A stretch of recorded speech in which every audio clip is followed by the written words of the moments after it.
Si ça vous va, bonsoir à tout le monde. Donc il est 9h un poil de plus. Je vais assez vite couper la binette parce qu'elle ne porte pas grand chose à la discussion et que c'est le support qui me semble un peu intéressant et les échanges qu'on va avoir. J'ai hésité longuement avant de vous proposer cette intervention parce qu'en fait le geste professionnel ça me semble être un outil extrêmement important mais à double tranchant. Alors je me suis appuyé sur Anne Jorot comme je fais parce que c'est un auteur qui m'a beaucoup éclairé quand elle dit que c'est une trame de lecture de l'agir de l'enseignant. C'est bien ça, c'est une trame de lecture. Je vais y passer plusieurs fois ce soir. C'est une trame de lecture et en même temps c'est un vrai risque le geste professionnel s'il veut absolument faire un objet de formation. Donc ça c'est un premier préalable que je pose et qui est un peu brut.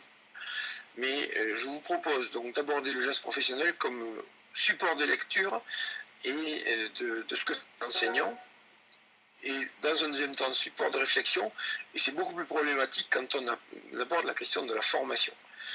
En gros, je veux vous dire qu'il me semble que si au cours d'un entretien, vous voulez construire des gestes professionnels, vous allez au casse-gueule. Voilà, pour faire sans aucune nuance, d'abord parce que ça ne marche pas comme ça.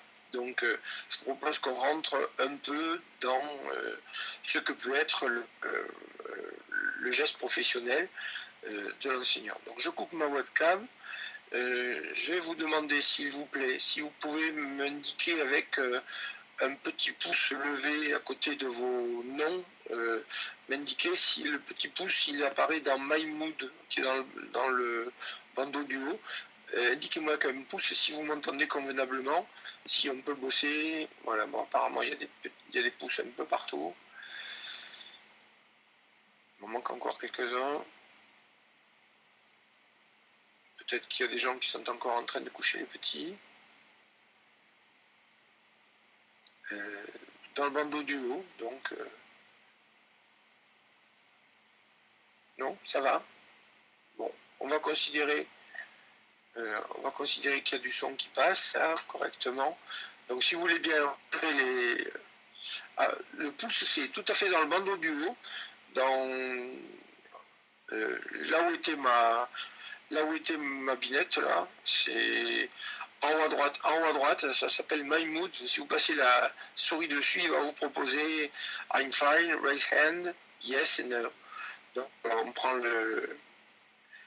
on prend le yes s'il vous plaît, et puis après ça vous permettra aussi d'utiliser la main pour demander la parole ou attirer mon attention si vous avez besoin d'intervenir. Voilà. Bon, donc vous retirez les pouces et on y va. Donc, je vous avais envoyé le doc, j'ai un peu retravaillé, mais j'ai légèrement modifié. Donc, derrière geste professionnel, on prend la définition de base, celle de Wikipédia par exemple, qui dit bien que un geste professionnel c'est un ensemble. Donc c'est un ensemble de choses. Donc c'est pas simplement quand un enseignant bouge et fait un geste de 2 secondes, ça peut être un geste professionnel comme ça peut ne pas être du tout. C'est un ensemble articulé coordonné d'action, donc c'est bien quelque chose de réfléchi. Ça peut être des mouvements, des postures, plein de choses, et donc qui, pour nous, enseignants, c'est un ensemble de gestes qui vont amener à peser sur le déroulement de la classe. Et ce geste-là, c'est un geste relativement expert, c'est un geste construit. Donc, ça veut dire que dans notre... oui, Marie enregistre et a priori, oui, voilà, Marie enregistre et a priori, je mettrai en ligne sur YouTube en privé comme on a fait la dernière fois. Apparemment, ça fonctionne pas mal puisqu'il y a eu 160 vues. Bon, en tout cas, merci pour ceux qui font ce complément de matériel, c'est super sympa. Donc, l'idée, c'est bien de votre point de vue, quand vous avez votre point de vue d'observateur, vous allez chercher à repérer comment, en fait. Et c'est ça qui est intéressant, à mon avis, du point de vue du formateur, c'est qu'en fait, on travaille sur le quoi, qu'est-ce que fait le collègue à ce moment-là, et comment il s'y prend pour. Ce qui veut dire que quand je fais le croisement avec les discussions qu'on vient d'avoir sur les entretiens, quand on va utiliser les gestes professionnels comme matrice de l'entretien, on va rentrer par quoi et comment, sans attaquer le pourquoi, qu'est-ce que tu cherchais, etc. Donc quelque chose sur lequel le collègue éventuellement va accepter de dire, parce qu'en fait il ne s'agit simplement que de décrire des choses qui se sont faites. Donc que fait le collègue quand il essaie de peser sur le déroulement de la classe, essaie de prendre en compte un élève, sa place dans le groupe, dans la classe. Par exemple, un geste professionnel extrêmement efficace, c'est ou qu'on a tous mobilisé, en tout cas toute personne qui est un peu experte en classe l'a mobilisé un jour ou l'autre, c'est le geste qui consiste à ne pas voir, entre guillemets, un gamin perturbateur en prenant le pari qu'en le négligeant un instant, il va descendre en pression et on peut peut-être s'en sortir sans perturber le fonctionnement de la classe. Et puis, il y a aussi tout ce qui va mettre en place les savoirs, la mise à disposition, donc tout ce qui va faire que le collègue mène sa classe et facilite les apprentissages dans sa classe. Donc ça veut dire au passage que si on croise avec la visio sur le triangle didactique, on ne peut absolument pas être sur les 3 points statiques, c'est-à-dire savoir, enseignant, élève isolé. Le geste professionnel, il n'est pas là. Il est au minimum dans les triangles extérieurs, au mieux à l'intérieur, sur comment est-ce que les savoirs circulent, comment est-ce que les élèves se les approprient, comment est-ce que le savoir régule, comment est-ce que l'enseignant pèse sur ce que ses élèves apprennent. Sur ces préalables, ça va, il y a des choses qui nécessitent de reprendre, soit par le chat, soit par le micro. Sur ce... Bon, on va considérer que ça va. Merci. Donc, je continue. Donc, ça veut dire que pour nous, quand on va rentrer dans une classe, en fait, avant de rentrer, on peut essayer de se faire une espèce de... On va se faire une espèce de représentation de ce que... de ce qu'on va peut-être voir ou ce qu'on va peut-être essayer d'observer. C'est-à-dire que quand je parle là à des gens qui sont en train de préparer le CAFIPEMF, qui ne sont pas des formateurs experts, la bascule d'enseignant vers formateur, elle va être un peu autour de ça. C'est bon, maintenant, comment est-ce que je vais me projeter vers ma posture de formateur?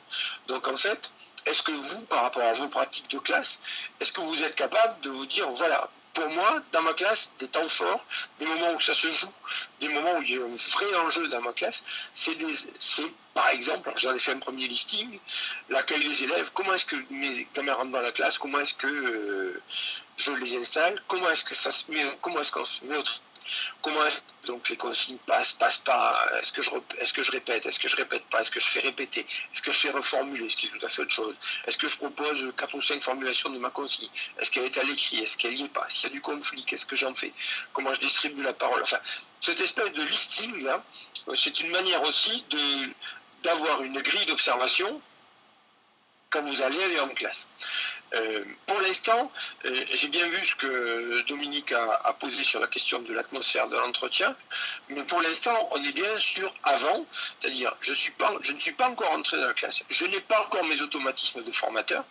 On a beaucoup parlé là sur la liste des caractéristiques. Est-ce que c'est peut-être une manière d'organiser de vous préparer à cette observation avant l'entretien. C'est-à-dire, qu'est-ce que je vais essayer de voir? Il y a peut-être des passages où je peux peut-être laisser filer un peu pour me concentrer sur ma préparation d'entretien, mais quels sont les endroits où je dois être absolument vigilant parce qu'il va sans doute se jouer des choses. je remets encore une couche. Je remets une couche encore sur la question des gestes de légitimation. Je trouve extrêmement important. C'est une posture que je trouve importante. Cette posture qui consiste à dire ça, il me semble que tu l'as, ça, il me semble que c'est déjà en place. Plutôt que de renvoyer le collègue à ses difficultés, le poser dans ça, ça roule, ça, mets de côté, ça, garde-le. Et le geste professionnel, c'est une manière de dire, en fait, je ne sais même pas si tu le sais, mais à ce moment-là, ce que tu as fait là, c'est super. Là, tu as la place en main. Est-ce que tu as repéré ce que tu as fait à ce moment-là? Est-ce que tu te souviens de... Voilà, ce genre de petites questions. Alors attends le temps, je vois pas en quoi ça serait long. Si la question c'est est-ce que vous avez le temps de cette carte mentale là, c'est une espèce d'introspection pour vous, pas du tout rien à voir avec l'examen, ou en tout cas le jour J. C'est là comme, où je fais, voilà, c'est où est-ce que je mets mes points clés, où est-ce que je mets les moments où ça va être chaud et où en fait ça va se faire la différence entre un enseignant qui passe et un enseignant qui se ramasse, quoi. Alors ça manque de nuances, mais c'est pour forcer le trait et c'est pour que vous compreniez.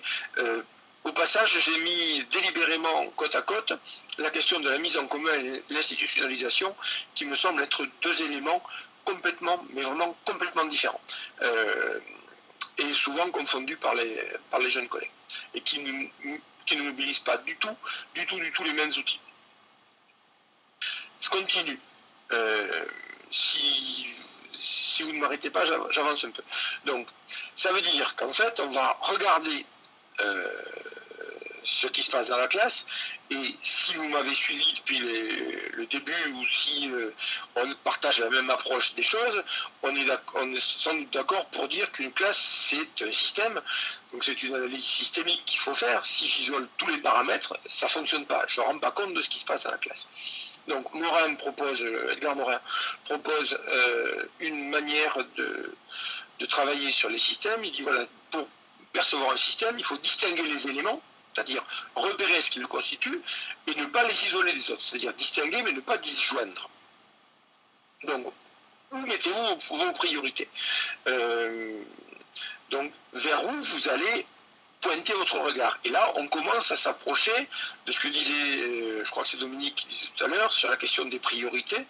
Donc, sur les questions de gestes professionnels, Angelo, comme Dominique Buston, ont proposé des éclairages. Angelo propose 4 pôles, donc le pôle langagier, le pôle éthique, le pôle d'ajustement et de mise en scène du savoir. On va sans doute y revenir là-dedans.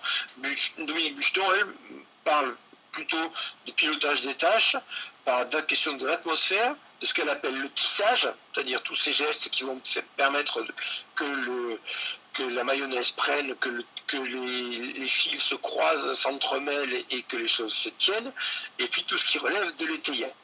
Donc on a là 8 entrées possibles qui vous parlent peut-être, qui sont en tout cas des outils qui vont vous donner des indications, des priorités sur qu'est-ce que je regarde. Donc si on essaie de croiser cette indication-là, dire l'accueil des élèves, la mise au travail, la passation de consignes, et puis gestes langagiers, éthique, ajustement, voilà. Si on commence à croiser, on commence à faire une espèce de territoire. On est une espèce de cartographie de ce que mène le collègue. Et je trouve intéressant, si on regarde l'idée de cartographie, de lui dire sur ces territoires-là, il me semble que tu es plutôt en sécurité et ça tu le tiens. Continue, avance. Et puis, dans cette zone-là, est-ce que tu te rappelles ce que tu as fait, comment tu t'y es pris, etc. On peut peut-être renvoyer au collègue sa pratique pour lui faire toucher du doigt qu'il y a un effort à faire là-dessus ou qu'il y a quelque chose dans sa pratique qui le met en difficulté. Sauf que, c'est là où je reviens à mon préliminaire tout à l'heure, en me disant, méfiez-vous, parce que si au cours de l'entretien, vous voulez reconstruire un geste, vous ne pourrez pas. Parce que ça ne se reconstruit pas comme.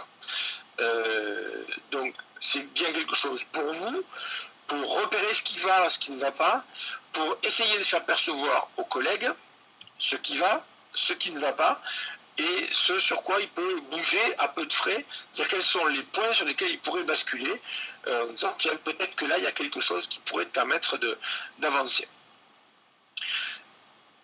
Est-ce que jusque-là, ça va, ou est-ce qu'il y a des points qu'il faut qu'on précise ?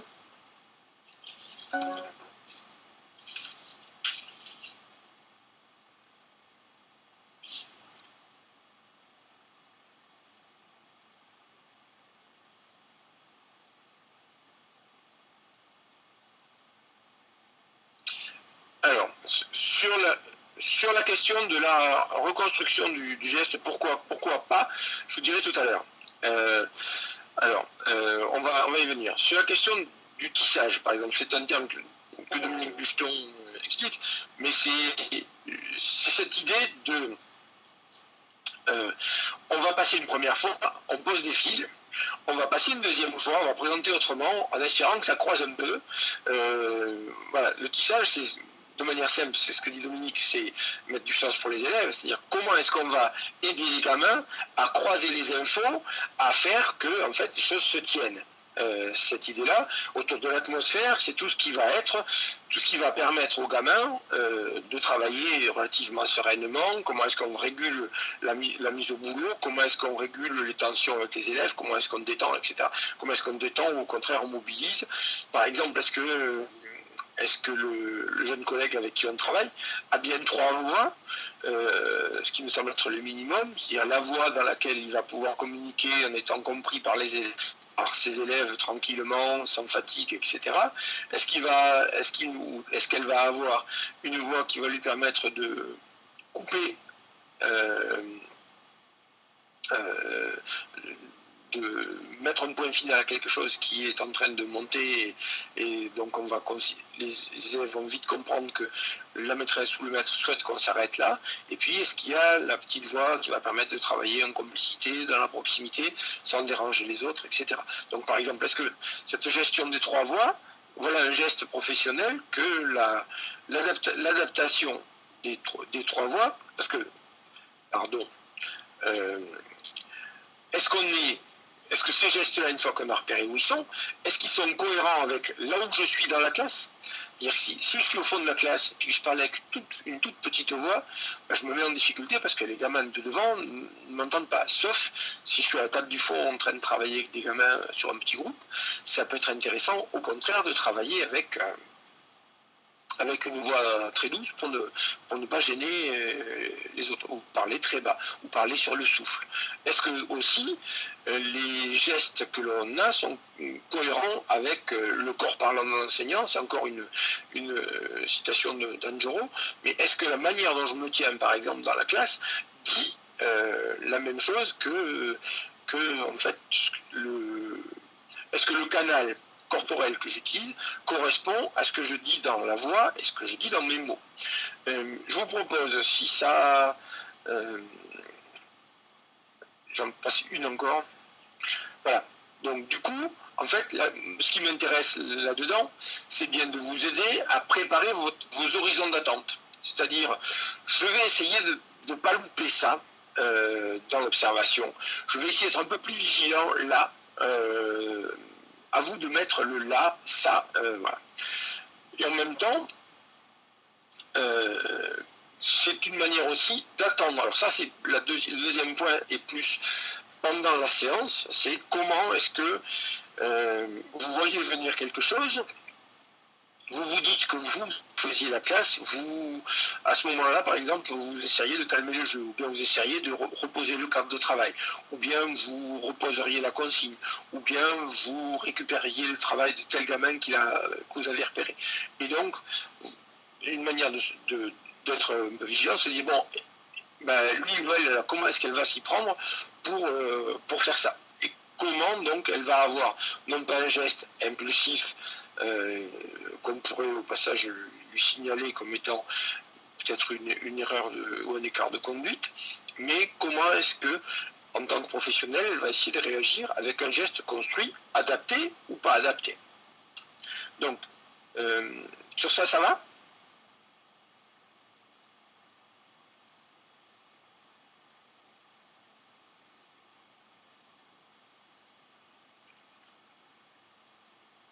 Bon, j'ai profité de la question pour couper le micro, tousser encore une fois ou deux parce que les pollens continuent à tomber chez nous, mais bon, ça va. Jusque-là, ça va, je souffre moins que la dernière fois.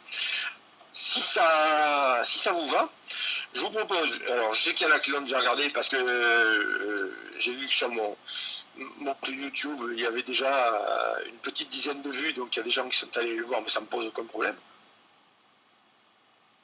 J'ai récupéré sur Neopass Action une petite séance, je crois que ça dure 3 minutes, donc si ça ne vous embête pas, on la passe. Et puis, vous essayez de jouer le jeu, de me dire, mais voyons, là, j'interrogerai la collègue, sur quoi, en fait.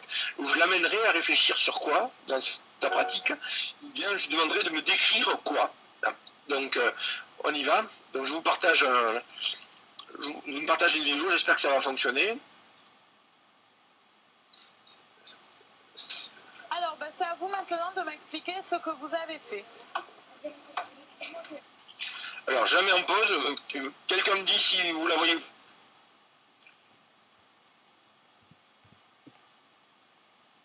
D'accord, ok, bon, donc je renvoie. Parti.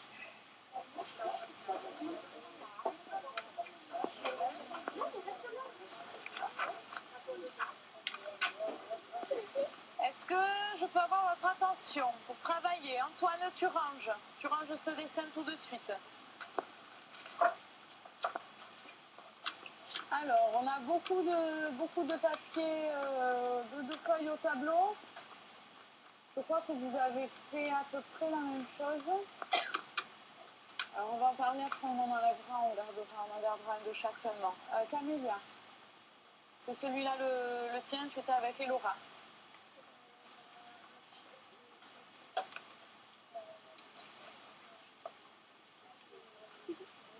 Chut, attends, il faut que vous écoutiez ce qu'elle dit pour pouvoir comprendre, d'accord?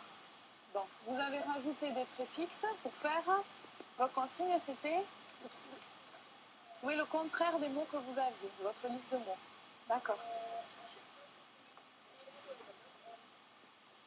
Ah ben, prends la tienne, prends la tienne.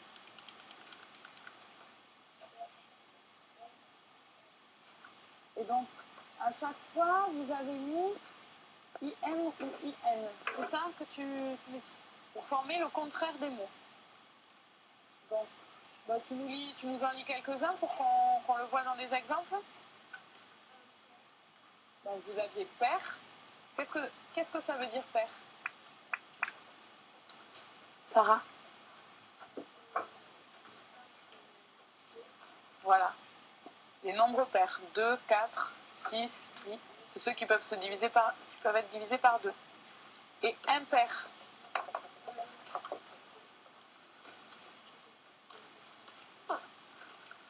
C'est le contraire.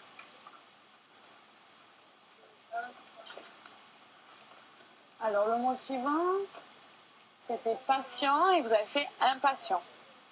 Donc, on est d'accord, c'est bien le contraire. Correct, incorrect. Attendu, inattendu, etc. Donc, le préfixe n nous permet d'obtenir le contraire. Donc, et pourquoi des fois il s'écrit IM? Erwan? Ou un M? Parce que le N se transforme en M devant MBP. Par exemple, dans imprévu, impossible. Immoral, impair. D'accord? Bon, voilà. C'était pas très long. C'était exprès que j'avais choisi une vidéo relativement courte. Pardon, je me trompe. Comme ça.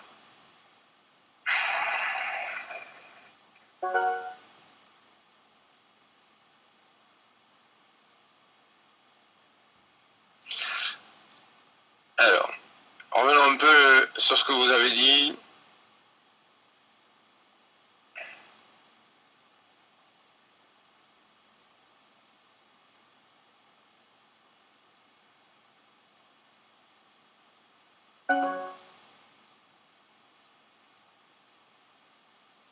Alors, on a affichage peu lisible, posture de l'enseignant rigide, il y a matière à dire, dissipation des élèves, bras croisés assis sur le bureau, ils discutent, elle monopolise les échanges, pas d'interaction entre les élèves, c'est l'enseignante qui valide, c'est toujours elle qui valide, fait la classe seule, elle énonce la règle, pas de passage d'élèves au tableau, pour une mise en commun, peut-être envisager que les groupes soient vraiment amenés à expliciter devant leur père. Quel est le but de l'affichage? Oui, avec des rôles déterminés. Quel est l'intérêt enseignant très statique? But de l'affichage? Aucun. Mise. Bon. Alors, vous êtes d'une sévérité absolue, mais que je partage. Quel geste professionnel lui accordez-vous comme étant à peu près en place?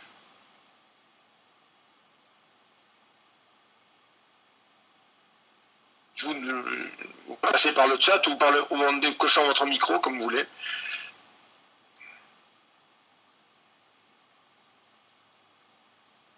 D'accord. Bon. Ok. Donc déjà, vous avez remarqué que vous avez tout de suite sauté sur la mitrailleuse et vous avez commencé à tirer. Bon. Alors, qu'est-ce qu'on fait de ça là? C'est Odile, je crois, qui dit avoir l'ambition de mettre en commun par l'affichage. Qu'est-ce qu'on fait? J'ai ça en entretien et je suis en entretien dans la classe. Je fais quoi?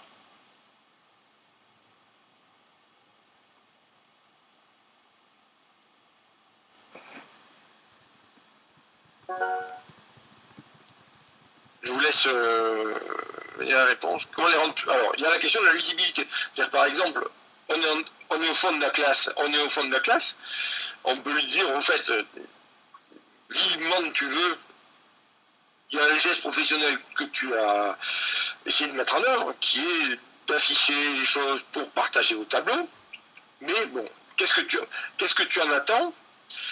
Est-ce que ça se voit, là? D'accord, bon, ça part... j'aurais pas dû poser la question, ça part de tous les côtés, mais c'est génial. Bon. S'il y avait si on prend les points proposés, alors, sur le plan de si on prend par exemple atmosphère, vous avez dit plutôt la voix. D'accord. Sur pilotage des tâches, vous avez dit plutôt pas mal l'idée d'afficher, mais on ne partage pas. Sur le plan de tissage, je prends ce que dit Christelle par exemple en disant elle a tenté une mise en commun. Donc, étayage, comment est-ce qu'elle soutient les gamins?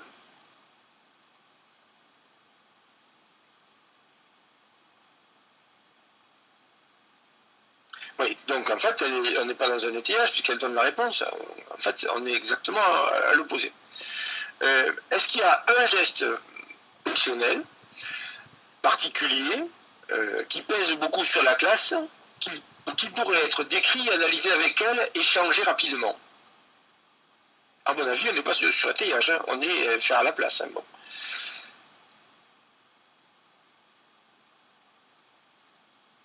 Si vous prenez un geste professionnel à retravailler avec elle pour essayer de la faire bouger. Voilà. Bon. Moi, il me semble qu'effectivement, il y a la question de sa mobilité.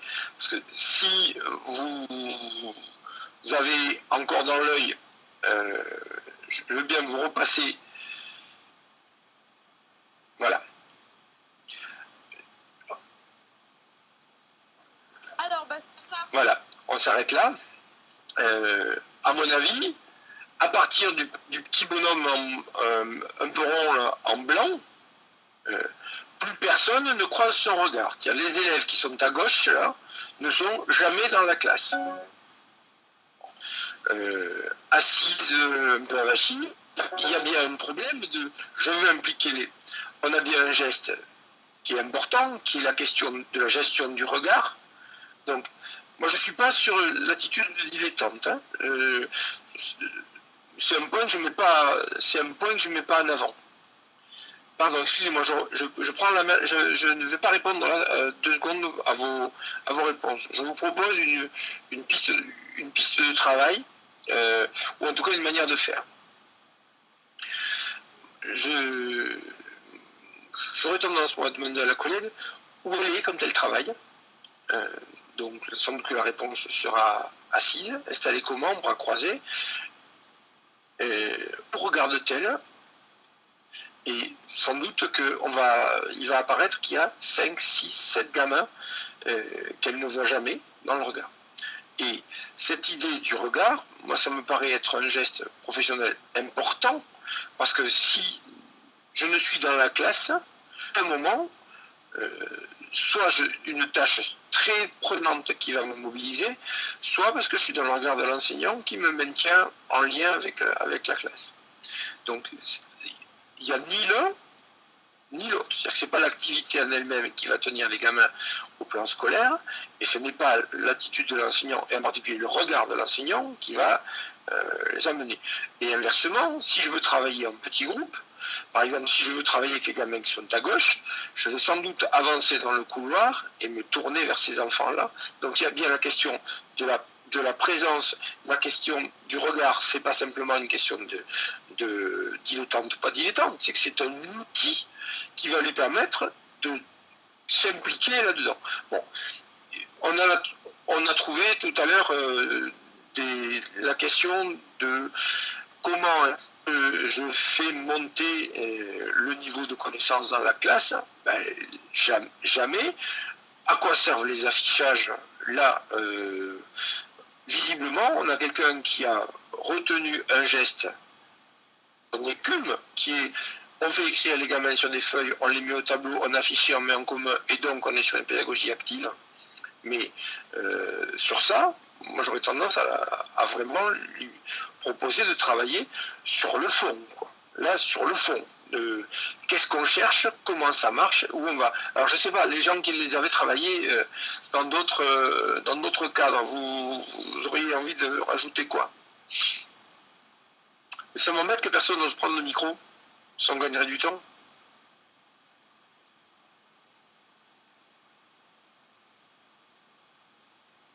Oui, bah oui, il y a évidemment quelqu'un, mais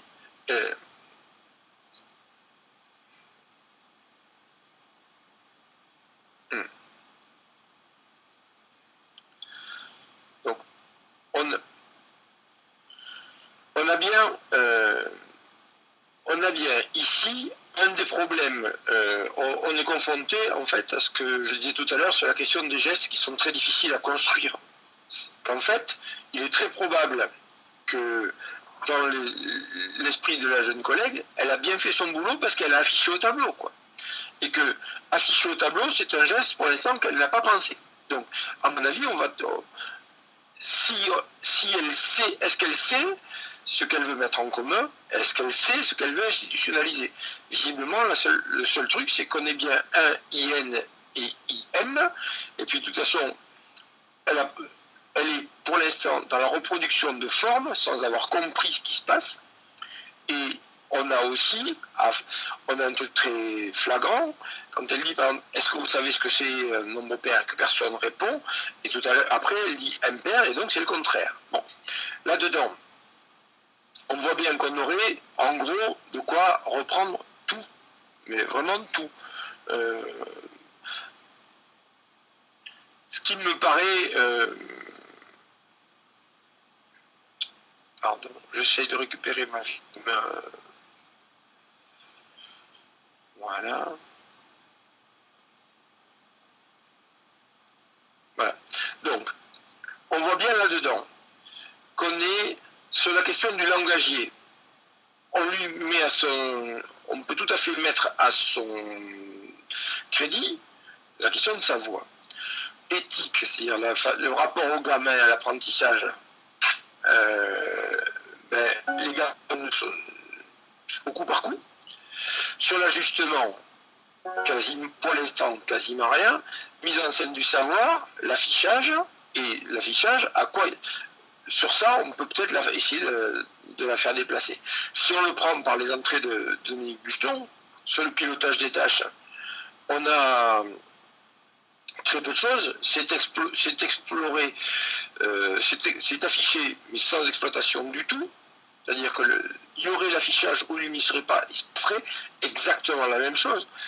Il n'y a pas sur l'atmosphère, bon, ça on peut lui l'accréditer toujours de la même chose. Sur le tissage, il se passe quasiment rien. Et sur l'étayage, sans doute rien non plus. Donc là-dedans, je vous disais tout à l'heure, est-ce qu'il s'y prend comment pour essayer de faire ça?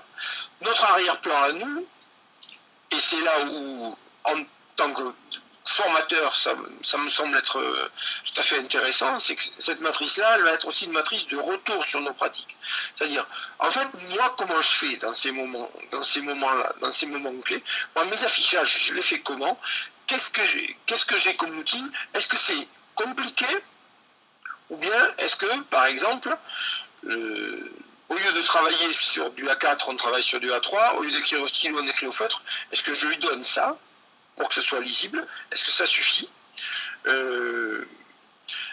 Sur quel geste, moi, je m'appuie pour faire basculer la situation? C'est-à-dire, quand vous avez réagi tout à l'heure en regardant la séance, c'est que vous ne la conduiriez pas de la même façon.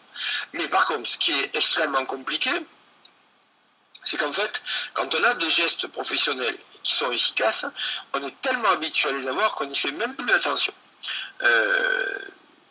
On parle de gestes professionnels incorporés, c'est-à-dire qu'on ne se rend même plus compte qu'on fait comme ça.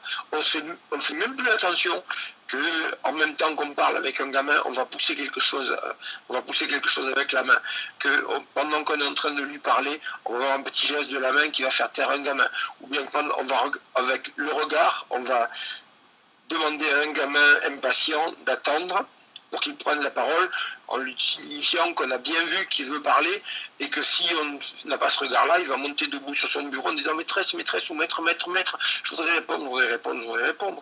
Donc, et la classe ne bougera pas juste sur cette question du regard. Bon. La question de est-ce que je vais pouvoir les faire repérer ces gestes-là, c'est compliqué. Donc ça veut dire qu'entre autres, regarder la classe, ça ne suffit pas. La jeune collègue a vu des séances chez un maître formateur, ou très probablement a vu des séances chez un maître formateur, où on affiche, et à partir de cet affichage, on sort un travail formalisé. Sauf que le travail de formalisation, il n'est pas fait. Elle ne sait pas le faire. Donc, ce qu'on peut peut-être faire avec elle, c'est non pas construire le geste, mais l'aider à comprendre ce qui se joue à ce moment-là. On a un autre problème, nous, c'est qu'on utilise beaucoup ou souvent des gestes de braconnage, c'est-à-dire des gestes qu'on ne montrera pas en formation. Parce que je vais en utiliser un, dire une connerie en classe par exemple, ou bien parce qu'on sent que les gamins sont tendus, ou bien faire l'imbécile 2 secondes, ou bien s'asseoir par terre en disant bon allez, ok, si tout le monde a décidé de jeter l'éponge, moi aussi, on arrête tout, on va souffler 30 secondes et on reprend. Ce genre de gestes par exemple, qui sont des gestes qui vont permettre à la classe de souffler, de sourire, de passer à autre chose, en fait ce sont des outils de gestion de la classe, mais qu'on ne montre quasiment jamais. On se les réserve au moment où on est tout seul dans la classe. Après, il y a un autre élément, c'est très compliqué de savoir comment on fait soi. Donc si vous voulez vraiment savoir comment vous fonctionnez, et là je renvoie à ce que disait Dominique tout à l'heure, et aux travaux de Dominique Buston ou d'Anjoro, il est intéressant de travailler avec des groupes de formation pour analyser nos propres pratiques, se faire filmer, travailler en autoconfrontation croisée par exemple. Oui, mais Le geste de braconnage, c'est quand on est quasiment borderline, quoi. Hein. C'est qu'on est, on va le pousser un peu loin. On a des gestes raisonnés, et il y a des moments où on va un poil plus loin. Mais ceci dit, tu as tout à fait d'accord. Je suis tout à fait d'accord. C'est-à-dire qu'on peut avoir effectivement une manière de gérer le groupe en espérant que le même monde. Sauf que alors sur l'auto-confrontation, c'est effectivement tout à fait passionnant. Je vous invite à le faire parce que ça vous apprendra beaucoup sur votre façon de travailler. Mais il est en train de se passer ce que je redoutais un peu, c'est-à-dire que vous êtes en train de vous mettre dans une situation où, quand tu dis, Claude, qu'on peut montrer, on va montrer dans sa classe quand on est en situation de formation, par exemple, ou maître d'accueil, etc. Mais là, on est sur l'entretien. Moi, je suis encore centré sur l'entretien. Donc la question, c'est bien d'amener le collègue à mettre le doigt sur je vais lui servir un peu de sparring partner pour aller comprendre comment ce qu'il mène dans sa classe le met en difficulté.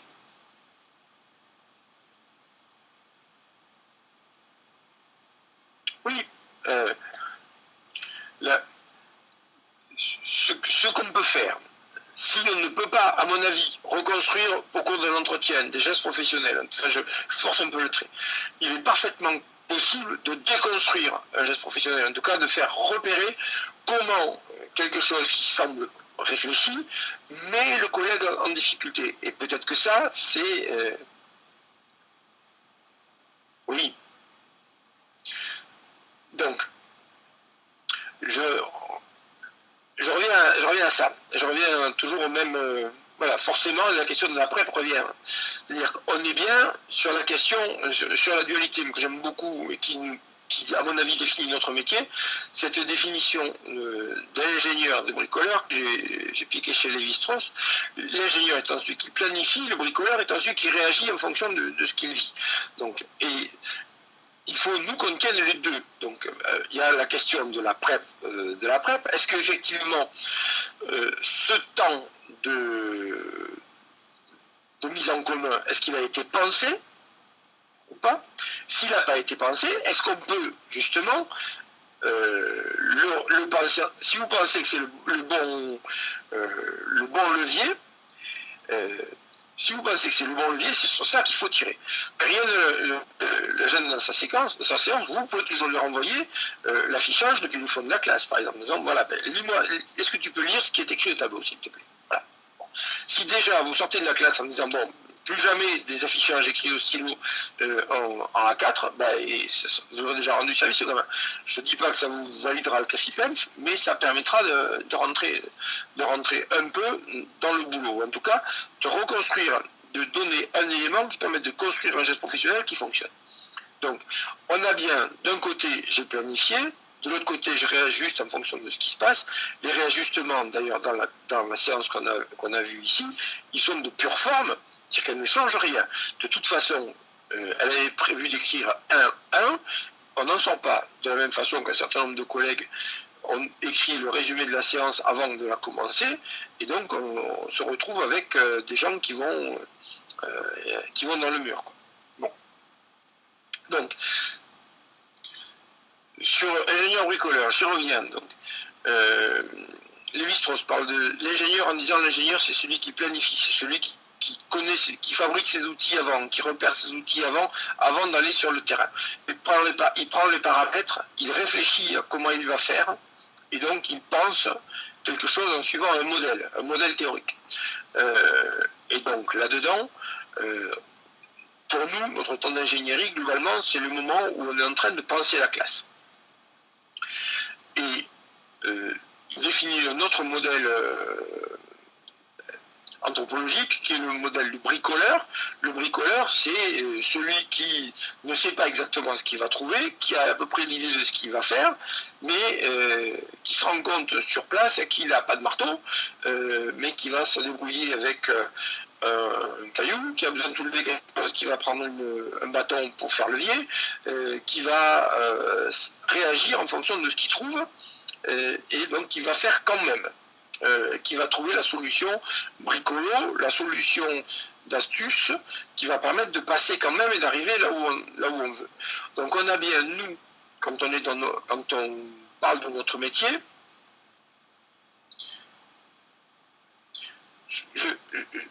là c'est plutôt des outils pour vous, c'est plutôt des outils pour vous. Ce qui est sûr, c'est que ça me paraît compliqué, mais en même temps, on ne peut pas. Non, bricoleur, c'est pas MacGyver, non. C'est pas MacGyver. C'est je choisis ce bâton, par exemple, pour soulever, parce que je sais que quand je veux soulever quelque chose de lourd, si je prends un petit bâton de rien du tout, ça va casser, ou je vais me blesser. Donc, MacGyver, peut-être, mais je vais pas tout faire avec du scotch, ou je vais pas tout faire avec des bricoles. Par contre, je sais que, y compris dans la manière dont je vais penser la séance, je vais peut-être me dire, attends, je vais au lieu de penser mon temps de classe sur 45 minutes, je vais le penser sur 5 heures, et en fonction de comment les gamins accrocheront, je sais que je pourrais m'arrêter là ou là. C'est-à-dire que là, c'est l'ingénieur qui se réunit avec le bricoleur pour dire, voilà, en fait, je ne vais pas penser les séances a priori, mais je vais penser les nœuds d'apprentissage, les points où je vais pouvoir séparer mes temps d'apprentissage, et du coup, je vais prendre des micro-décisions en temps réel. C'est Pernou qui dit qu'il faut décider dans l'incertitude. Et en fait, que là-dedans, donc d'un côté, j'ai pensé des choses, de l'autre côté, il faut que j'arrive à ajuster, et j'essaye de faire fonctionner ensemble, ou de manière éventuellement un peu contradictoire, ma prep et ma conduite de classe. Donc, quand je disais tout à l'heure qu'on était plutôt sur comprendre ce qui se joue, on est bien dans le modèle de l'enseignant expert ou du praticien réflexif. Prenez ce que vous voulez, les deux tournent autour de la même question. L'ingénieur ne pilote pas à vue, non. Il anticipe, c'est plutôt le bricoleur qui travaille, c'est plutôt le bricoleur qui pilote à vue. L'ingénieur, il dépose un plan de vol, si on peut garder l'idée de... je prends l'idée du pilote, on attend de l'ingénieur qui dépose un plan de vol. Et ensuite, justement, si les conditions de vol ne sont pas terribles, soit je décide que l'ingénieur avait pensé à un certain nombre de choses, mais je rentre parce que je vais me casser la gueule, donc j'arrête ma séance parce que je suis en train de me rater. Au contraire, je vais essayer de voler en rase-motte, mais pour passer sous les nuages, mais c'est un peu risqué. Ou bien je vais essayer de trouver un itinéraire bis qui va me permettre en fonction de ce que je sais des capacités de l'avion, de ce que je sais de mes passagers, etc. Pour garder cette métaphore de l'avion qui me va bien, quoi. Donc, effectivement, le pilote essaie de tout prévoir et ça va permettre, par contre, on va bien pouvoir dire à un jeune collègue que ça paraît difficile de faire uniquement confiance à ses qualités de bricoleur, surtout si on est novice dans le métier. C'est-à-dire qu'on n'a ni réaction construite, ni geste professionnel incorporé, ni planification, donc il y a toutes les chances que ça ne marche pas. Et donc, je ne sais plus qui avait soulevé la question tout à l'heure, quand c'est la collègue qui était des Landes, je me souviens avoir vu passer ça tout à l'heure. En tout cas, ce qui est sûr, c'est que on ne va pas pouvoir fonctionner uniquement au doigt mouillé et à l'inspiration. Donc il va bien falloir qu'il y ait à un moment un travail d'ingénieur et un travail de planification de son travail.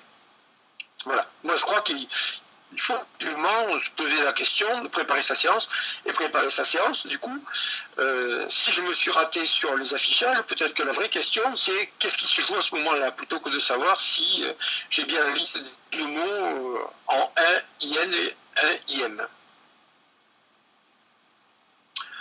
Donc,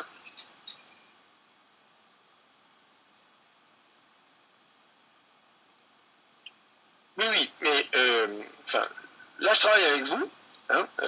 Je travaille avec vous. J'essaye de passer des choses. Si ça vous parle, tant mieux. Après, on est, nous, là-dedans,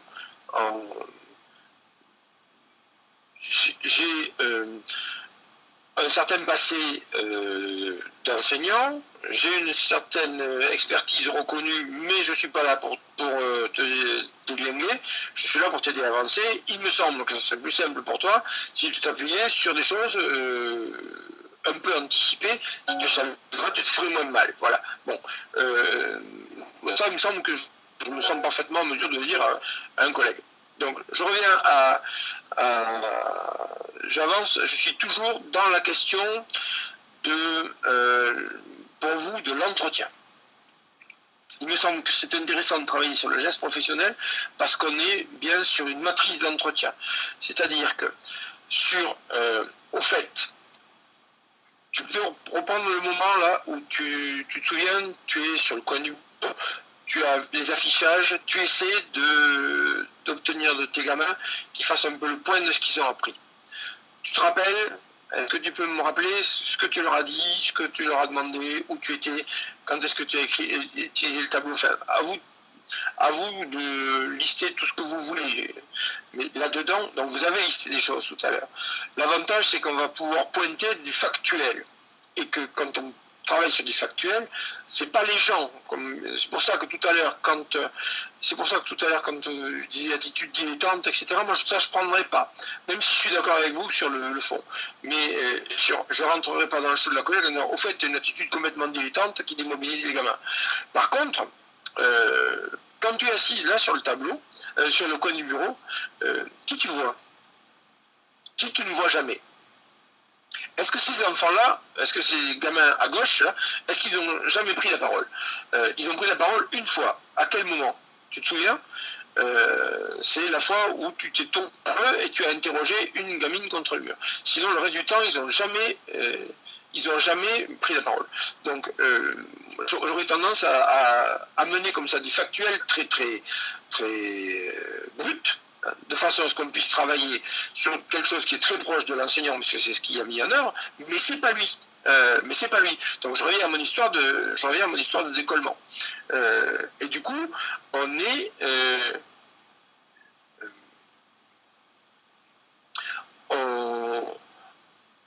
on a par exemple un geste en situation.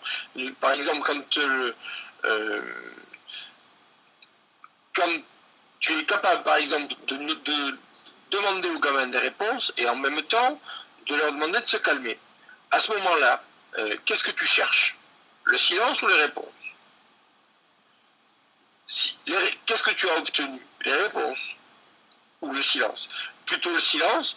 Donc, quand est-ce que tu as redemandé? Enfin voilà, vous voyez cette espèce de fil qu'on va pouvoir tirer, et en même temps, on a aussi, il me semble que dans ta manière de faire, dans ta manière de parler aux gamins, tu obtiens assez aisément le silence dans la classe, ta classe est installée dans une ambiance plutôt sympa, ça tu le tiens bien. Donc on n'a pas besoin de sortir la Kalachnikov tout de suite, quoi. On a là des manières de laisser les collègues en place dans leur métier, relativement légitime, quoi. Ça va?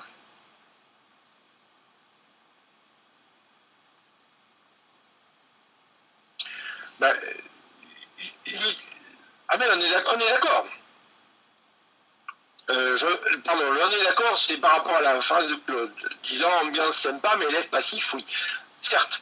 Bon, donc, si je dis à la collègue, tu as remarqué, en fait, dans le même souffle, tu demandes aux gamins de se taire et tu demandes les réponses. Et ce que tu obtiens, c'est les gamins se taisent.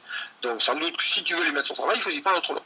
Et donc, je reviens à mon élève passif, sans doute, entre autres avec 8 gamins complètement démobilisés parce qu'ils ne sont pas regardés, parce que la présence corporelle de l'enseignant n'est pas adaptée, parce que les affichages ne sont pas pertinents, parce que personne ne voit où on va, personne ne sait quel est le statut de ce qu'on est en train de faire. Enfin, les pistes de travail là-dessus, il y en a une palanquée, hein, on est bien d'accord. Hein. C'est ça que tu voulais, Virginie? C'est quoi la question?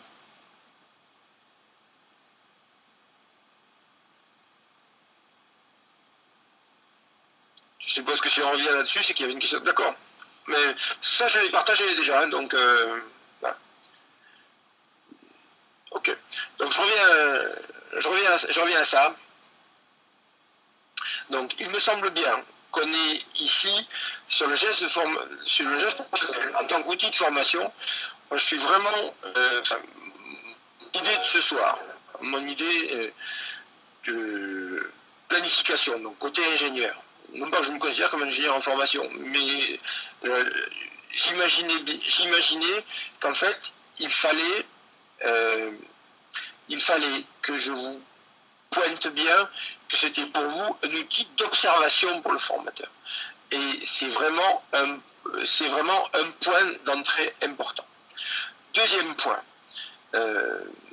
quand on va décrire un geste professionnel, ça va permettre d'avoir un objet de travail. Il y a eu un message là qui a circulé cette semaine sur objet-sujet. Ça me paraît extrêmement important de travailler sur des objets et pas mettre en cause les collègues en tant que personnes, mais les mettre en cause leur pratique. Leur pratique, on est payé pour ça, pour les interroger et les mettre en cause.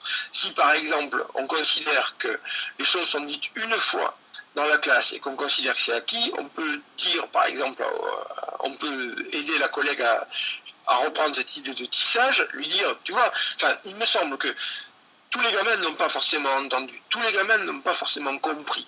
Donc sans doute que exposer une première fois, exposer une deuxième fois, par exemple sur la consigne, dire une consigne et la répéter, c'est pas forcément utiliser les mêmes mots, ce n'est pas forcément reformuler à l'identique. Comment est-ce que je vais tricoter les choses, tisser les choses, comme dit Dominique Bucheton, autour de la consigne pour que les gamins la comprennent. Moi, j'ai travaillé longtemps, 11 ans, en milieu compliqué. Je ne faisais pas forcément reformuler par exemple, mais moi je formulais à plusieurs niveaux. C'est-à-dire que je savais qu'un certain nombre de gamins tournaient au début de l'année avec très très peu de mots, et donc on passait des consignes de manière très basique, très roots, très rustique, limite grossière, et on faisait monter jusqu'à installer le lexique attendu.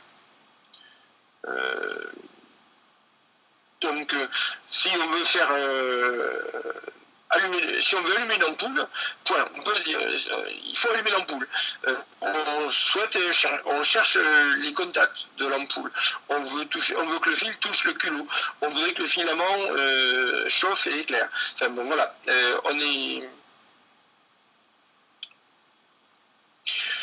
Moi, il me semble que pour le coup, le tissage, il y en a eu très peu, quoi. Le tissage, c'est tout ce qui va permettre de dire, en fait, tu peux nous redire ce que tu avais dit tout à l'heure, Antoine, et puis Brahim, ta remarque, c'était quoi? Au fait, le groupe 1, il a trouvé ça. C'est quoi les éléments importants du groupe 1? Le groupe 2, il a trouvé ça. C'est quoi vos éléments importants? Bon, si on les rapproche, est-ce que ça marche? Est-ce qu'on dit la même chose? Oui, on va voir. Groupe 3, qu'est-ce que vous en avez compris de ce qu'on était en train de travailler, etc. Tous ces moments où on va exposer le savoir plusieurs fois. C'est pas que la mise il y a plein d'outils. Si c'était la mise en commun, je pense pas que Dominique Bucheton serait allé parler de tissage. C'est toutes ces expositions croisées, complémentaires, diverses, qui vont faire qu'on va essayer à un moment ou à un autre de permettre à des gamins qui ne sont pas tous au même niveau, qui n'ont pas tous la même approche, de réagir et de prendre et de se dire « Ah, ça y est, il me semble que par exemple, je le tiens ». Mais c'est sûr que avoir un rapporteur par groupe, c'est une manière de présenter le savoir et de dire que par exemple, on a les savoirs dans le groupe, puis le savoir présenté par le rapporteur, puis le savoir formalisé dans la classe, et puis le savoir institutionnalisé. Ça, on est sur le tissage, quoi. On est sur le tissage et en même temps sur des dénivellations. On va essayer de faire monter le niveau de travail. Donc, on va bien. Je reprends sur mes trois points, là, en espérant avoir...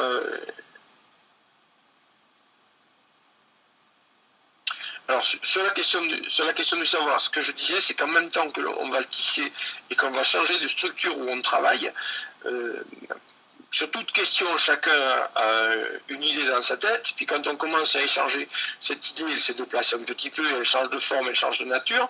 Quand on commence à la valider au sein d'un groupe et qu'elle est portée par un rapporteur, elle change de statut, et elle devient quelque chose qui est à peu près homogène. Ensuite, quand les différents rapporteurs ont fait leur travail, voilà où ce qu'on sait globalement dans la classe. Donc là,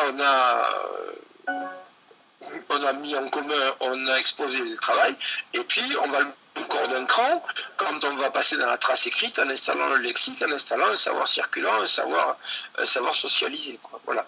Donc cette question de niveau de savoir qui est là-dedans, qui me paraît être une idée importante.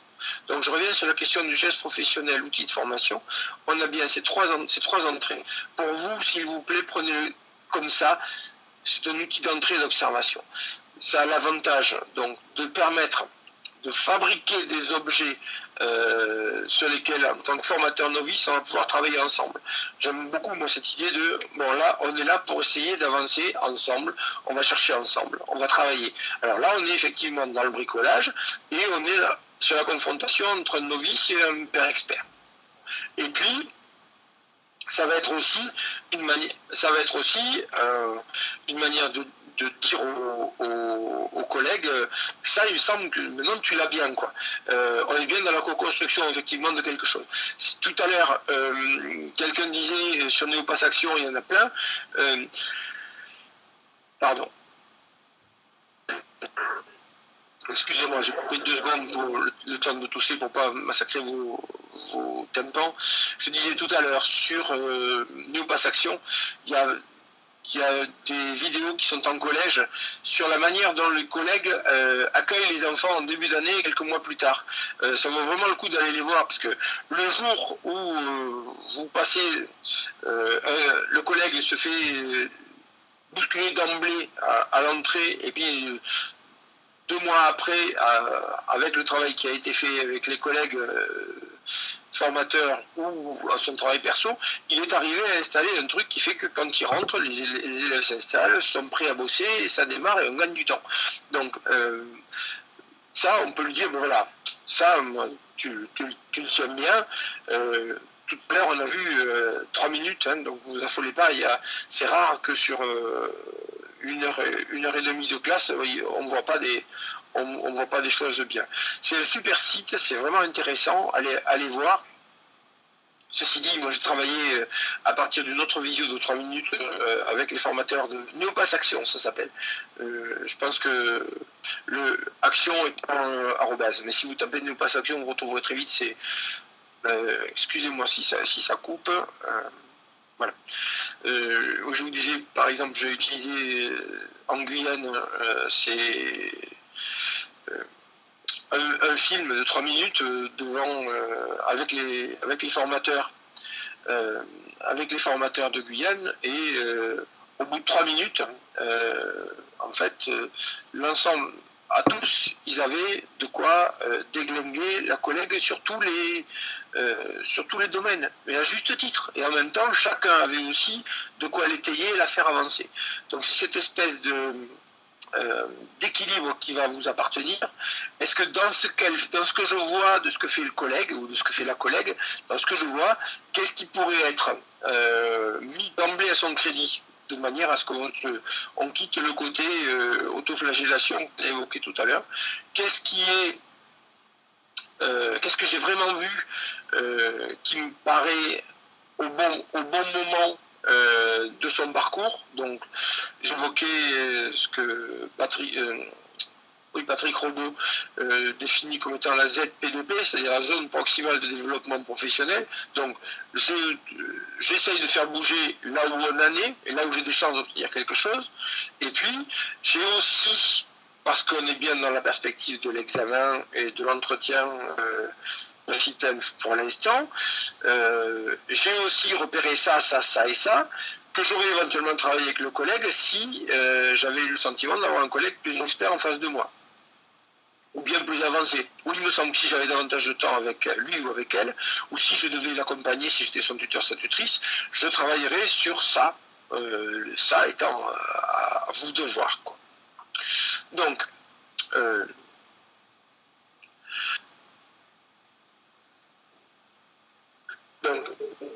comme on est là dans ce que j'appelle les visites one-shot, c'est-à-dire qu'on voit les collègues une fois et puis basta, quoi. Si vous invalidez complètement un geste, vous allez complètement passer à côté. C'est-à-dire que si vous démontez tout, si vous commencez à démonter quelque chose, essayez de repérer ce que vous pourrez laisser aux collègues pour qu'ils remontent le Lego, quoi. Sinon, voilà, on est complètement d'accord là-dessus. Donc, si je repère quelque chose qui va vraiment pas, qui pose problème, sur la question du positionnement de la collègue tout à l'heure, le fait de s'asseoir sur le coin du bureau sans regarder les élèves, en ne parlant qu'au même avec les bras croisés, etc. Sur ça, je pense qu'on peut faire bouger. Bon. En même temps, si je ne lui dis rien de ça, ça veut dire que je sais que c'est ça qui merde dans sa classe et que c'est ça qui entre autres ça qui l'empêche et que je ne la fais pas bouger, donc je fais pas mon boulot. Si je ne lui pointe pas que son affichage est contre-productif, je ne fais pas mon travail. Donc là-dedans, je vais essayer de repérer des pistes. C'est-à-dire comment est-ce que je peux m'en sortir techniquement, plus grande feuille,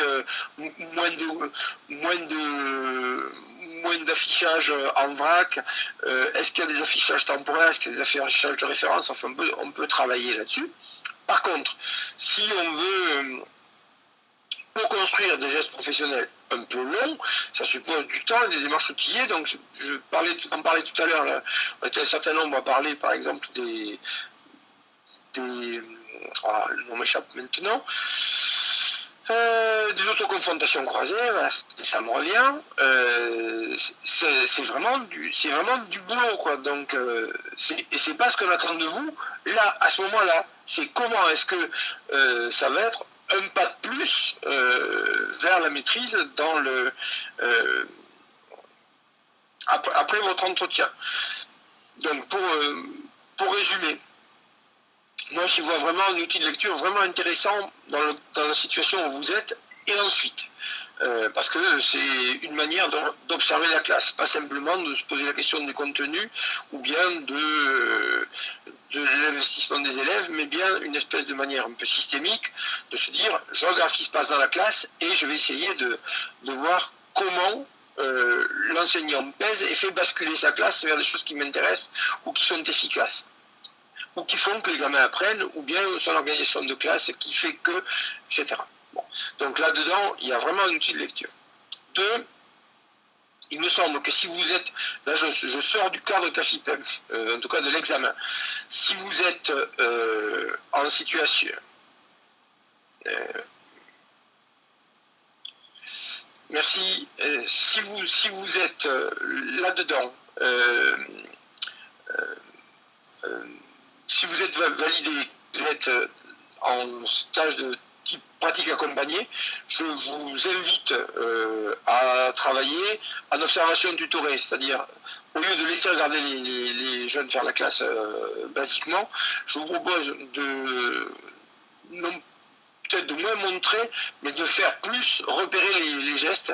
Alors j'ai parlé là-dedans, j'ai parlé dans mon bouquin d'une technique que j'avais mise au point qui s'appelle les petits papiers. En fait, on travaille au moins à 3 et qui sont vraiment des situations intéressantes où justement on va essayer de repérer qu'est-ce qu'elle fait, qu'est-ce qu'elle cherche, où elle va, qu'est-ce qu'il vient de dire. Donc tout pour essayer de repérer justement quels sont les gestes professionnels qui sont mobilisés. Et puis c'est vraiment, alors on est déjà plusieurs à avoir fait référence à Yves Clos, qui dit qu'en fait globalement le geste est intransmissible en tant que tel. Donc si on met en lien ce qu'on disait tout à l'heure sur la définition de ce qu'est l'enseignant, c'est-à-dire un expert, un ingénieur, bricoleur, un praticien réflexif, pour reprendre les formules de Schoen ou bien de Tochon, on va plutôt travailler avec les collègues pour essayer de reconstruire, pour essayer de réinterpréter, de mettre des mots derrière ce qu'ils ont fait, et donc il s'agira pas forcément de reconstruire, mais de faire comprendre. Donc quand on revient bien à ce que disait Dominique en tout début, en disant là-dedans, il est impératif qu'on soit dans la bienveillance, il est impératif qu'on soit dans la co-construction pour que le collègue puisse comprendre ce qu'il a fait, ce qui a marché ou pas, qu'il soit en mesure de reconstruire un petit peu et de réinterpréter pour faire avancer et déplacer un peu sa pratique professionnelle. Donc bon, voilà, moi, là je suis au bout de ce que j'avais prévu de vous dire. Je vous laisse. Le formateur accompagne, n'insiste pas. Je comprends pas ce que tu veux dire, Dominique.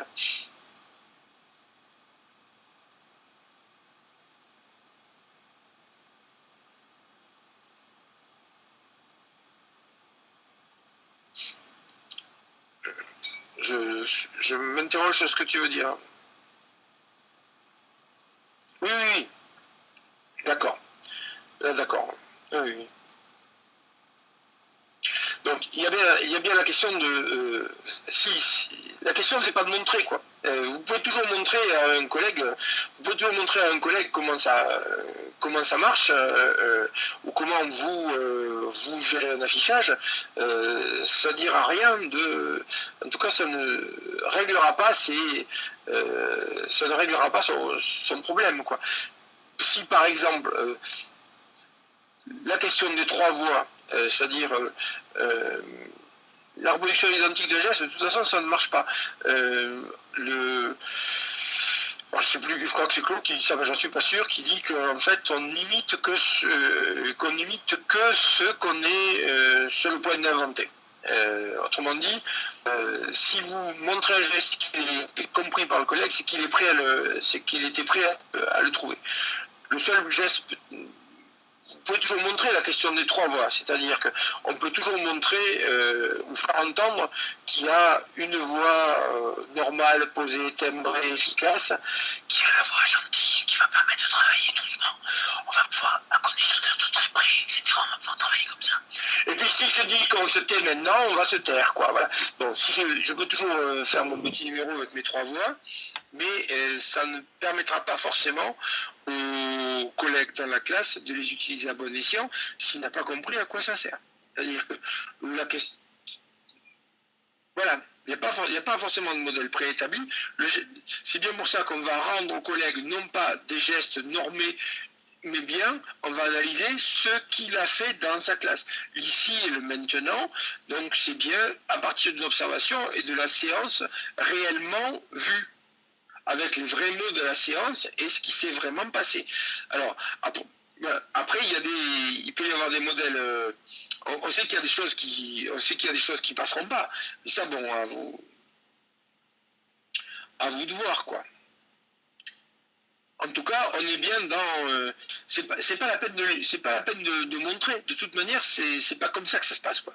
C'est pour ça que je parlais, par exemple, d'observation tutorée. C'est-à-dire que la question, c'est est-ce que un geste professionnel, c'est à reconstruire. C'est pas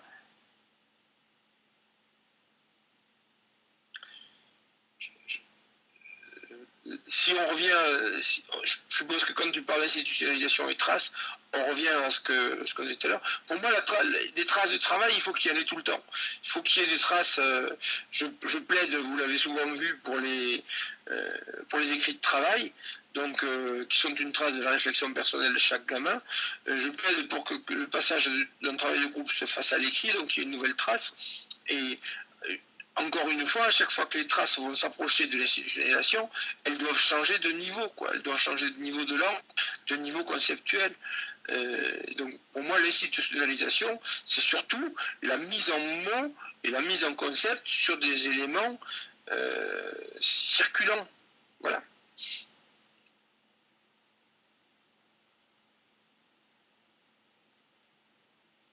Oui.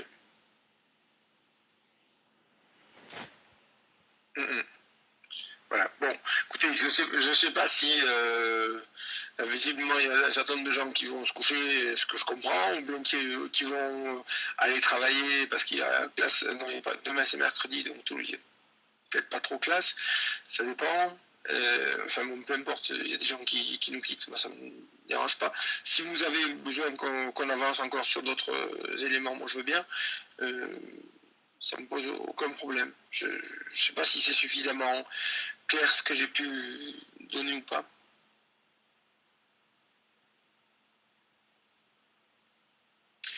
La question c'est bien qu'est-ce que le maître fait, quoi, ou qu'est-ce que la maîtresse fait à tel moment, donc avec cette espèce de trame qui va de qu'est-ce que je m'attends à voir, qu'est-ce que j'ai comme temps fort, et qu'est-ce qui se passe à ce moment-là, et du coup on va avoir des petits moments où on monte un peu dans les tours en se disant là il faut pas que je rate, quoi. Voilà.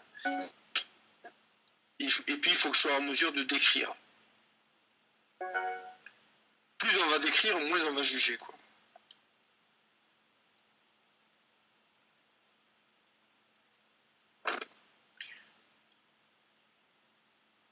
Sauf question de votre part, on va en rester là. Donc merci beaucoup de votre attention. Merci à Marie, à Claude qui ont fait une copie de ce texte, de cette intervention-là qui sera partagée. Est-ce qu'il faut théâtraliser devant les élèves? De toute façon, il y a des tas de textes autour du paradoxe du comédien et de l'enseignant comédien et du corps et du corps de l'enseignant. Alors, il y a bien quelque chose de l'ordre de la théâtralisation, mais ça n'est pas que ça. Ça n'est jamais...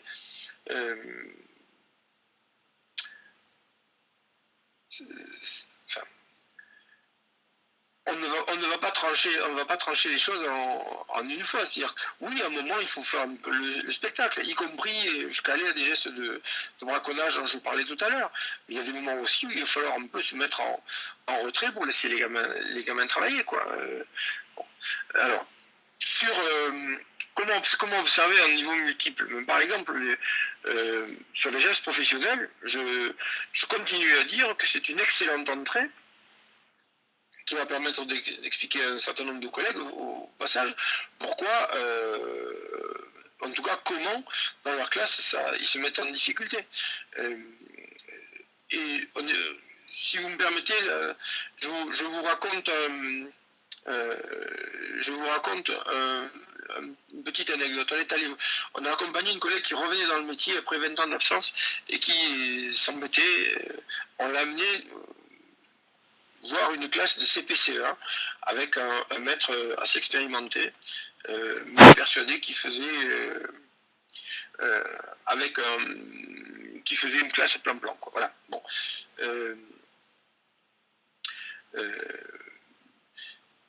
CPCE1. Et il est en train de mener un travail sur les CE1. Donc en fait, il est en avant, quasiment collé à ces tables de CE1. Du coup, les CP sont un peu dans son dos. Enfin, une partie des CP est un peu dans son dos. Donc, manière de dire, les CP, je ne suis pas avec vous, votre travail, allez. Au bout d'un moment, on entend dire, les CP, dans 3 minutes, je suis avec vous. Et les CP commencent à accélérer un peu la manœuvre, les uns commencent à ranger des choses, les autres sortent des trucs. Il est en train de conclure avec les CE1, et il conclut en fait en parlant aux CE1, en les regardant, et il est en train de reculer en parlant. Et quand il finit sa phrase pour les CE1, il est devant les CP, et il dit les CP, je vous écoute. Bon. Ce geste-là, qui est d'une expertise folle, parce qu'en fait, en même temps, il ferme une séance, il ouvre l'autre, temps perdu, zéro. Les gamins savent ce qui s'est passé, etc. Ce geste est passé complètement inaperçu par la collègue qui était au fond de la classe. Complètement inaperçu. Ça lui est paru assez normal que ça glisse comme ça du CE1 au CP. Et la question qu'on lui a posée, nous, c'est comment il s'y prend, qu'est-ce qu'il a fait? Donc, c'est pas, tu vois bien que tu n'y arrives pas, mais c'est qu'est-ce qu'il a fait techniquement? Techniquement, à un moment, j'alerte le groupe avec qui, bon voilà, ça vous parfaitement de décortiquer ce geste, qui montre au passage que les gamins savaient ce qu'ils avaient à faire, etc., etc. Donc on a affaire à un maître extrêmement expert, contrairement à ce qu'il dit. Voilà. Et donc, sur ça, là, on est typiquement dans une gestion de double niveau qui est extrêmement efficace et où les gamins étaient parfaitement au boulot. Et ce qui est en général très compliqué, c'est-à-dire passer d'un groupe à l'autre, on perd plein de temps. Là, on a un maître qui a perdu 0 seconde et des gamins, surtout, qui ont perdu 0 seconde du point de vue du travail et qui sont restés au boulot tout le temps et au moment ils savent exactement au moment où on les regarde et où le maître est en face d'eux, c'est à eux qu'on parle et quand il mène sa classe, il l'amène pas du même endroit. Donc où il est, par exemple, le géographique dans une classe en cours multiples paraît extrêmement important. Pour avoir eu un CE1, un CE1, un CM2 à 36 élèves, je vous assure que c'est extrêmement important et que ça peut servir de savoir à un moment regrouper, regrouper des groupes, des cours, des gamins, pouvoir isoler par le regard des gamins, au contraire mobiliser, que les gamins sachent si c'est pour eux, si c'est pas pour eux, voilà. Gérer un tableau, aussi bête que ça. Est-ce qu'on est bien d'accord sur le fait que les tableaux ont un code? Par exemple, dans ma classe CM, quand on était en groupe commun, à gauche, j'écrivais un peu comme un cochon secrétaire de brouillon. Quand on était à droite, ne voyez pas de malice politique, quand on écrivait à droite, c'est que c'était formalisé, c'est que c'était les mots justes. Voilà. Et donc, il ne restait plus qu'à taper au milieu, c'était les mots-clés, il ne restait plus qu'à écrire au milieu ce qui était la trace de la leçon, par exemple. Bon, ça, c'est la gestion du tableau, c'est un geste professionnel. Complètement différent si j'ai CE1, CE2, CM1, ou bien CE2, CM1, CM2, où j'affecte globalement un morceau de tableau à chaque classe, par exemple. Enfin, voilà. Donc, là-dedans, on pourrait avoir tout un panel comme ça de gestes professionnels. Le tout, c'est de les repérer, quoi. Oui. Oui.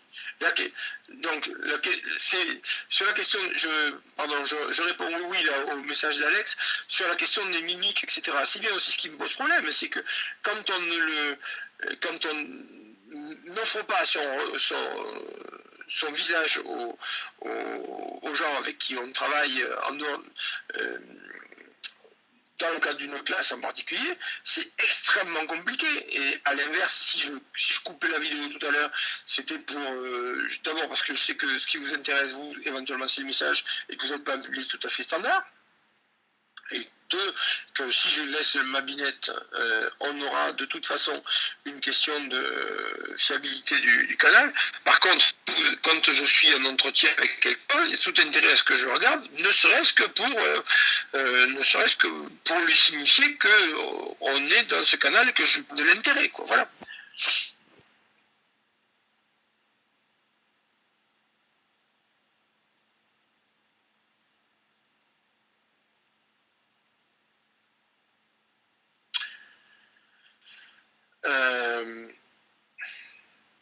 Là, on est...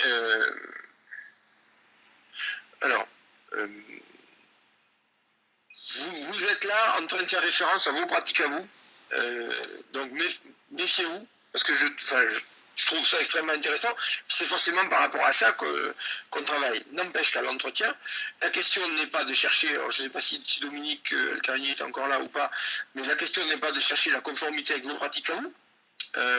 La bonne question, c'est ce qu'évoque Marie Oustalet sur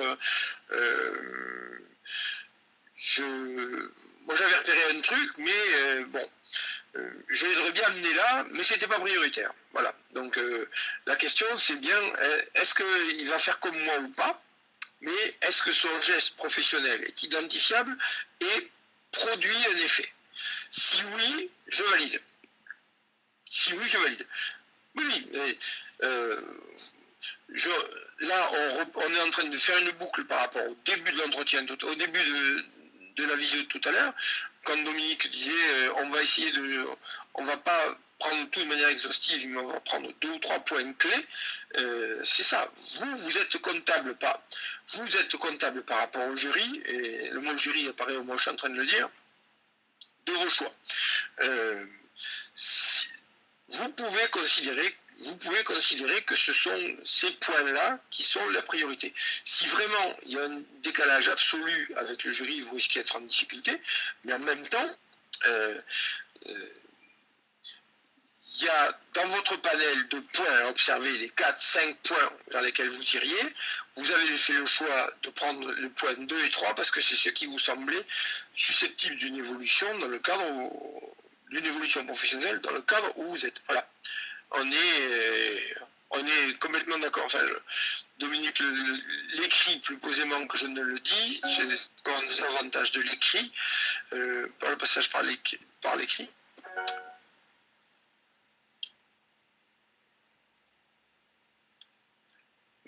Après, la question n'est pas...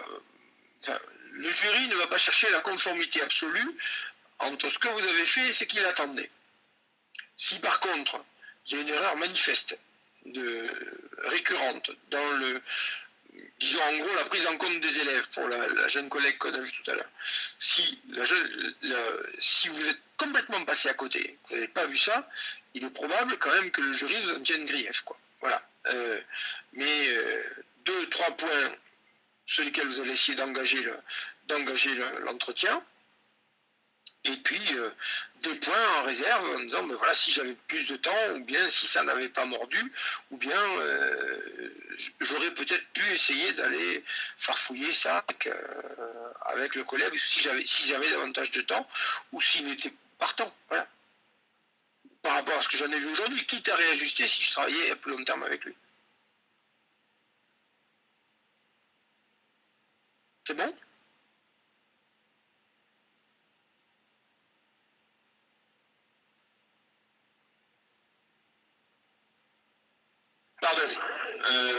Pardon, j'avais vu passer ta question sur les activités sportives. Oui, oui, absolument. Absolument. Alors c'est assez rigolo d'ailleurs parce que si tu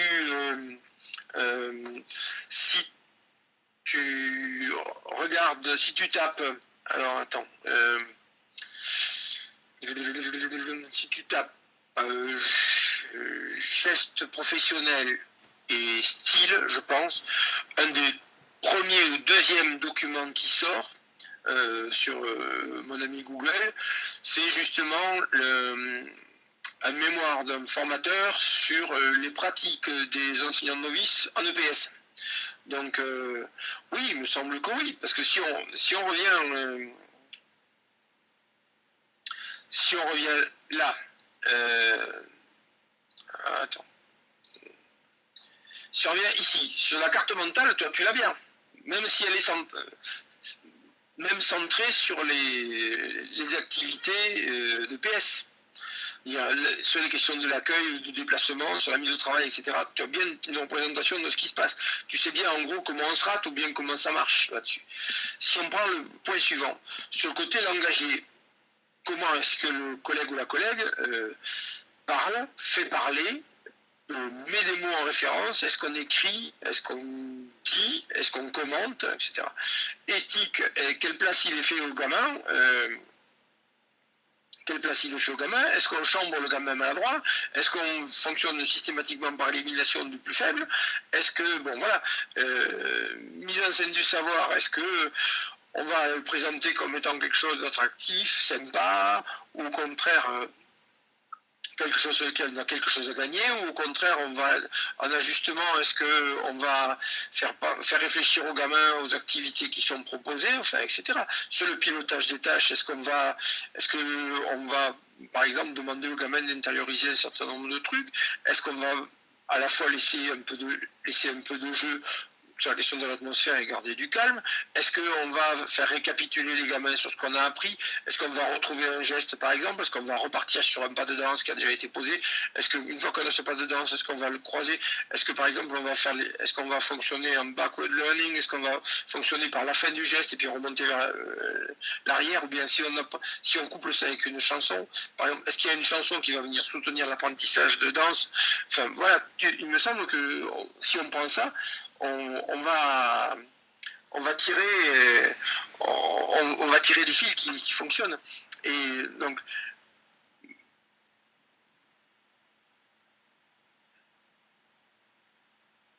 alors,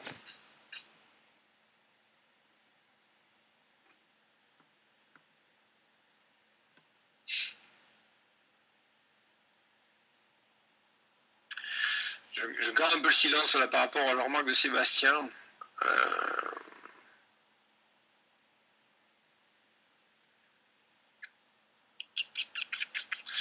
Je sais pas comment, j'ai pas assez d'éléments pour répondre. C'est-à-dire que vraisemblablement, comme toi, je me serais un peu cette gamine quoi, ou ce gamin, je sais pas. Kevin ou Brandon qui est dans un coin et qui en prend un peu plein la gueule là. Voilà. Est-ce que oui, mais d'accord. La question c'est pas ça. On est dans le jugement. Globalement, qu'est-ce qui fait,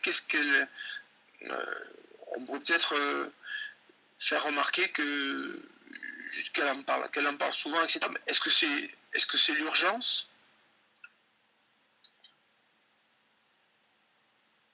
Non, moi je pense pas qu'on puisse. Oui, voilà, comment prenez-vous en compte tous les élèves? Est-ce que vous prenez en compte tous les élèves? Qu'est-ce que vous cherchez en isolant un gamin? Ou comment vous y prenez? Bon. Après, ou bien après, est-ce qu'on met les choses sur la table? Qu'est-ce qui vous embête par rapport à ce gamin-là, quoi? Mais c'est. Oui, c'est casse-gueule, oui. C'est casse-gueule, forcément, c'est casse-gueule. Mais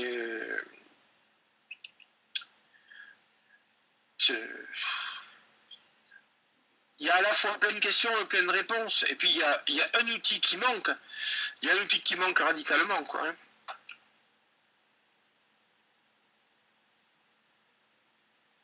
Il y a un outil qui manque radicalement, c'est le quoi.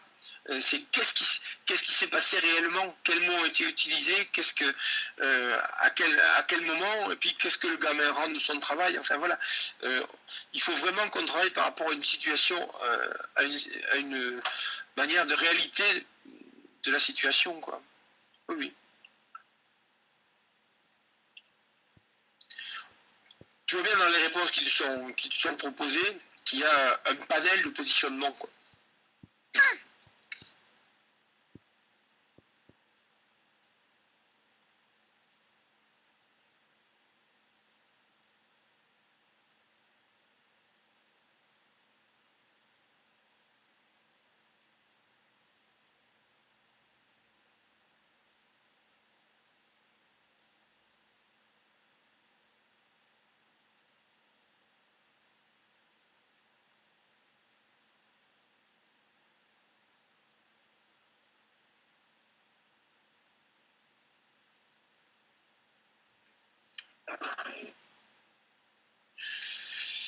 Donc, en fait, c'était pour faire semblant de ne pas pouvoir répondre. Ça m'arrangeait de faire genre, je suis en train de tousser, de m'assister, voilà. Ben, je me doutais bien que ça n'allait pas marcher. Donc, sérieusement, sur ce truc-là, sur cette situation-là, juste dit, je sais pas. Voilà, je sais pas quoi en faire.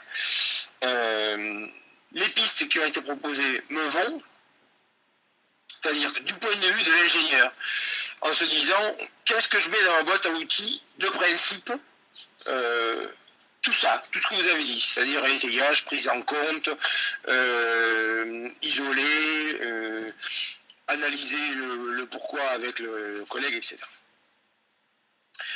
Après, c'est dans la classe, pour faire bouger la collègue, dans le cadre de l'examen, est-ce que c'est ce point-là que je prends? Si c'est si je suis tuteur d'un PES par nature débutant, je travaille ça avec lui en lui proposant des outils pour le prochain cours de l'étayage. Est-ce que ah non, non. Mais les valeurs, c'est pas nous, hein. Non, les valeurs, ça se. Enfin, on est. Le décollement, c'est peut-être dur, mais à un moment, on est aussi. Enfin, on est dans l'école publique avec des valeurs qui sont posées par. Enfin, qui sont inhérentes à ce métier-là, hein. Donc, oui. La réponse de Claude me va dans le cadre particulier, hein. Voilà. On est. Enfin, la question, c'est quelle est l'acuité que vous accordez à cette situation? Est-ce que c'est vraiment extrêmement problématique ou pas? Est-ce que ça parasite la classe ou pas? Ou bien simplement, il y a un gamin qui morfle? Je ne suis pas en train de dire que c'est négligeable si c'est un gamin qui morfle, mais si la classe fonctionne quand même, on peut peut-être, effectivement, comme le propose Claude, dire, ben voilà, moi je travaillerai avec collègues de manière un peu plus durable. J'essaierai de voir comment on peut organiser la classe, oui, pour que ça tienne un peu. Est-ce que ce gamin-là est mis en difficulté par les savoirs? Est-ce que ce gamin-là est un peu hors du champ ordinaire, etc., etc. Voilà. Enfin, oui, moi je crois. Enfin, c'est pas vraiment une demande institutionnelle, hein, l'idée des 2-3 axes de travail et gérer son temps. C'est le bon sens, hein, c'est l'expérience des entretiens. Je vois pas comment on peut faire autrement, quoi. Sachant que je doute que vous ne trouviez que 2 ou 3 axes dans une séance de classe longue, hein. Non, mais pas de souci, pas de souci, pas de souci. L'étayage, Virginie, ne se fait pas sur les questions a priori. C'est ce que j'essaie de pointer depuis tout à l'heure, c'est qu'en fait, il me semble que ce qui va étayer tes options, c'est de pouvoir convoquer la situation. De dire, voilà, il s'est passé ça. Ou en tout cas, d'après moi, j'ai vu ça. Toi, comment tu le vois? Qu'est-ce que tu fais à ce moment-là? Qu'est-ce que tu dis? Qui tu regardes, etc., etc., etc. Voilà. Oui, forcément. Forcément.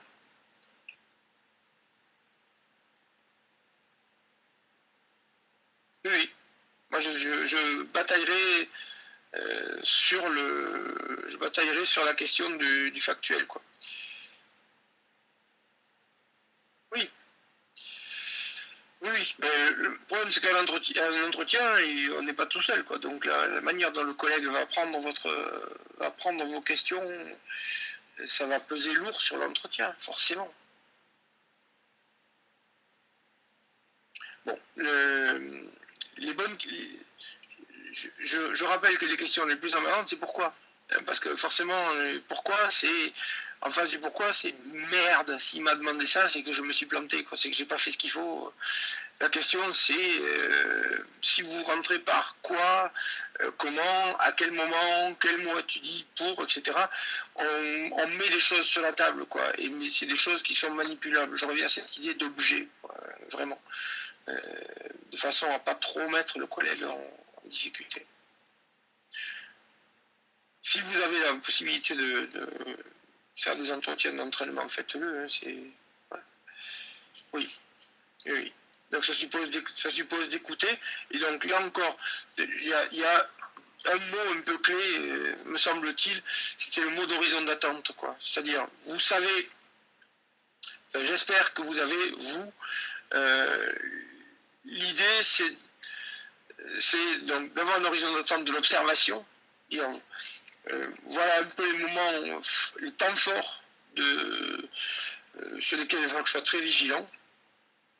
Et il faut aussi, il me semblerait intéressant que vous ayez quelques horizons d'attente sur votre entretien. Donc voilà, il me semble que je voudrais l'amener là et qu'il se passe des trucs.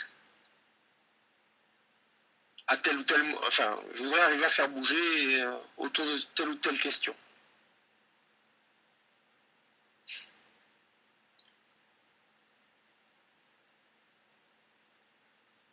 C'est bon, on peut en rester là? Je vous ai épuisé?